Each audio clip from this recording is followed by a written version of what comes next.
Sveiki, man sauc Arta.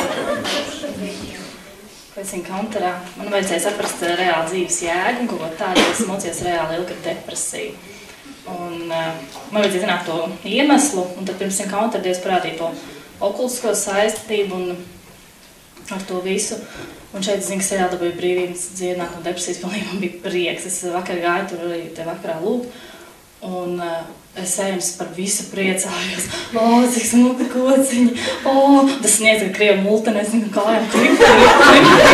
Es atceros mācēs kaut ko teikt tam lampām, tur viņš priecājas, man tas pats, viņš bija, halleluja. Un momentā es atcerējos vēl, ka man vairs nav bail no tumsas, jo man vispār bail no tumsas ir palikt vienai pašai. Arī kā kristieties, es 2 gadus gulēju, man vienmēr vajadzēja atstāt lampiņu vai lai mūzikas skan kaut kas tāds.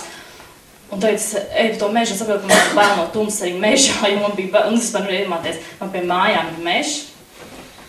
Pašā centrā var teikt, bet tas mežs tur blakus mums jau ātri aiziet. Tas varbūt sevi brīvs, lūdzu, man vienalga, tas mežs ir, nu, kaut kā super vienkārši. Es šodien ļoti uzrunāju par to vīziju. Jā. Viss tās lietas, ko teica tieši tās Dievs reāli jau pirms tam bija apsolījis, bet es pilnīgi domāju, man jāaiziet kaut kāds Bībeles skola, es neko neesmu redzējis, kur tu tur ies, ko tu ies, bet kaut kāda skaidrība arī vai kur iet, ko iet. Un šodien viss tās lietas, ko runāja, bija tieši par mani, viss tās rakstu vietas, un pēc tam, kad bija aizlūkšana, bet tēva māca sirds, es vienkārši sapratu, ka es biju ritīga egoista. Kad Dievs man apsolīja, ka tavu bērnu būs kāds milžs graudu. Es vienkārši domāju, kaut kāds pilnīgs sviests, tas nav par mani.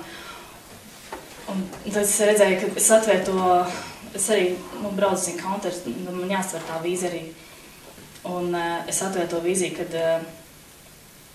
pirms tam stāvēju kā tāds karavīrs un sludinu evaņģēliju, ja? Tur priekšā.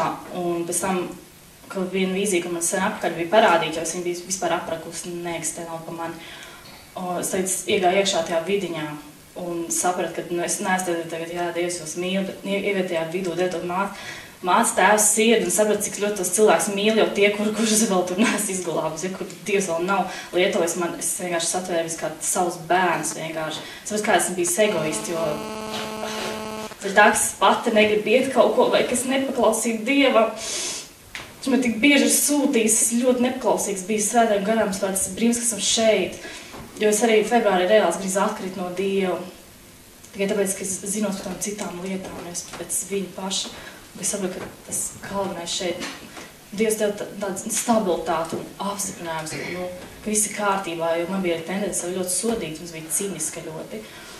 Un Dievs dziedās tā cīniski, un tāpēc varu priecāties, un reāls prieks, redz visur mīlestību, arī gribās visu apskaut, un man tā nebija. Dievkalpojumos kaut ko tur slavē, visi, Dieva prieks, es tur plaukšķinu, tur.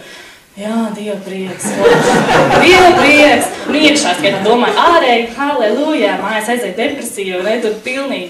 Un šī tā liekuļošana ritīgā īstenībā. Un arī reliģijas gars.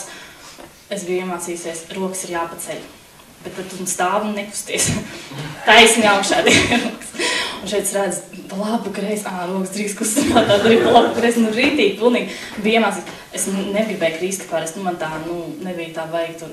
Es vienmēr pretojos, es domās jau lūdzu, Dievs, ja tas nav no tevis, ja, man nevajag te krist, jā, ja tas ir no tevis, ja tu tā gribi pieskaries, es pretojos, pilnīgi es negribu, bet vienkārši tā nebija, vienkārši Dievs noliek pie vietas, viss sašķaidīja, jā, man redzēja, Dievs atjaunos viss, jā, kaut aizmūs.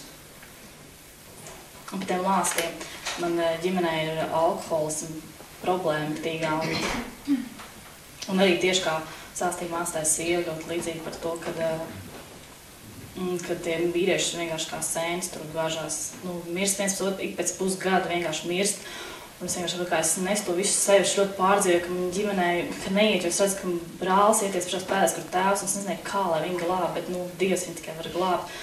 Es ļoti to biju uzņēmis pilnīgi uz sevis, jā, un es zinu, ka es pilnīgi brīvu tiem lāstiem.